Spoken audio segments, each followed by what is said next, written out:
Hello, everybody, and welcome to my channel, the Urban Subnet. And today we're going to jump right into some more ChatGPT. We're going to talk about ChatGPT and some other AI programs out there today. So this video, we're going to try to get a better understanding of what ChatGPT is. So we're going to try to understand ChatGPT, and understanding it should make you a better user of the ChatGPT chatbot. So first things first, OpenAI is the company that created ChatGPT. OpenAI was a startup company in 2019. It got a large investment from Microsoft to get the company starting. So what they did is they started building computers and servers, and they used the Microsoft Azure network to build this collection of servers and computers. And then they made a program where the computers could start learning the language. So ChatGPT is a language learning AI, artificial intelligence. It learns a language. And then the thing about ChatGPT is that it can it can use correct grammar and correct spelling, and it has a understanding of the text that you are entering into it. So it can literally understand what you're saying to it, or the text you're entering into the ChatGPT, and then it can generate a response for you as well. So that's one of the unique things about it. It understands what you're asking. Unlike some search engines you put in there, what is a test tube? Well, I mean, it goes out on the internet and it finds an answer, and it gives you that answer along with probably, 50,000 other answers as well. But it doesn't understand what you're saying. It kind of goes out and finds what you're looking for, and then it gives you the results of what it found. So with ChatGPT, we have what we call a generative AI. So this AI actually learns the language, and being that it's a generative AI, it can actually create new content. So it can write a poem, it can write a story, it could write computer code, it can produce a video, it can write music. I mean, that's what it does. It creates new content, and it's able to do that based on everything it's learned.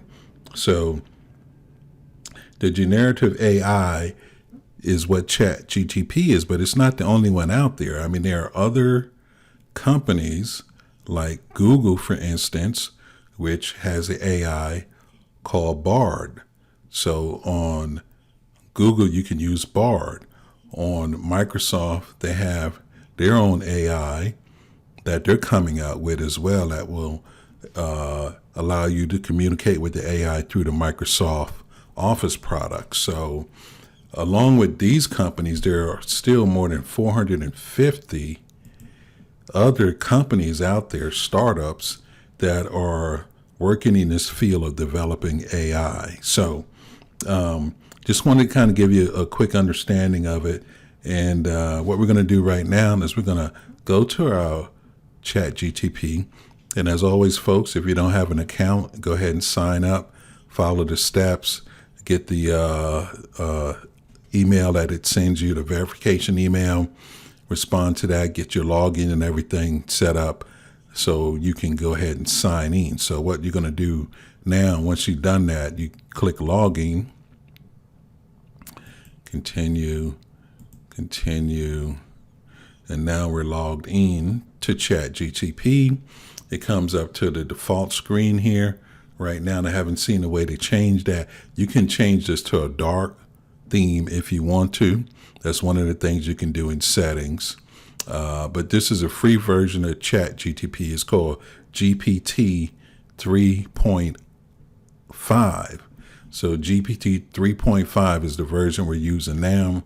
This is a free version, so you may also sometimes see where it says the ChatGPT is overwhelmed with users and it can't answer any requests right now. So before we get to that, let's go ahead and see what I got for today. I wanted to put in there, it wasn't this one. It was a question that I had already typed up just for ChatGPT. And I believe it is up here. Okay, so we're going to ask another simple question of ChatGPT and see what it tells us. So I'm saying I am a 30-year-old single person living in Charlotte, North Carolina. My salary is $92,000. Rent is $900 each month. How much of my salary should I be saving for retirement? So we didn't put whether we were male or female or what our occupation was. We just put in a couple of key points here, and we're going to see what the chatbot tells us. And I always like to start with my hello.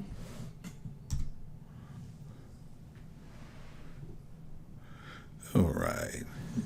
You can assist me by giving me some advice on this question.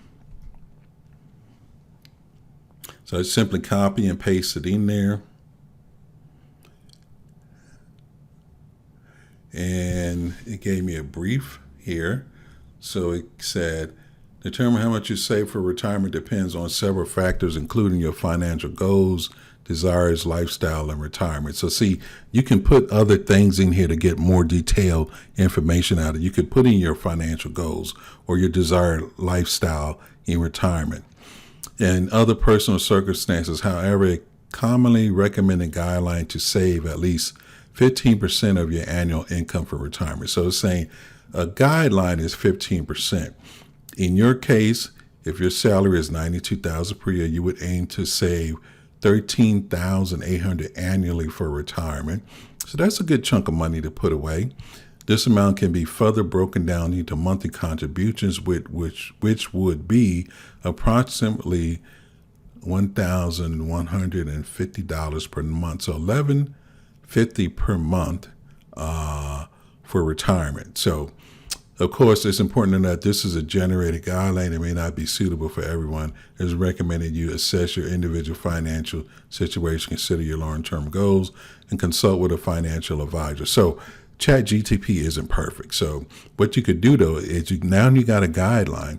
So you can say, you know what, I can't save $1,000 a month, $1,150 a month, but I can save $300. So you can start out saying, okay, as of next month, I'm going to start saving $300 per month for my retirement. So just a quick example of how ChatGPT works. And here's one that I think might be interesting. So we can put, how are you feeling? I'll put right now instead of today. As an AI language model, I don't have feelings or emotions. I am here to provide information and assist you with any questions you may have. How can I help you further? Okay, so it doesn't have feelings. It's a computer. But the thing is, it is fast, it is quick, it can give you back all sorts of information. So I'm going to get into some more details on how to use this better in my upcoming videos. But I want to thank you for joining us today. I hope you have a good day. Thank you.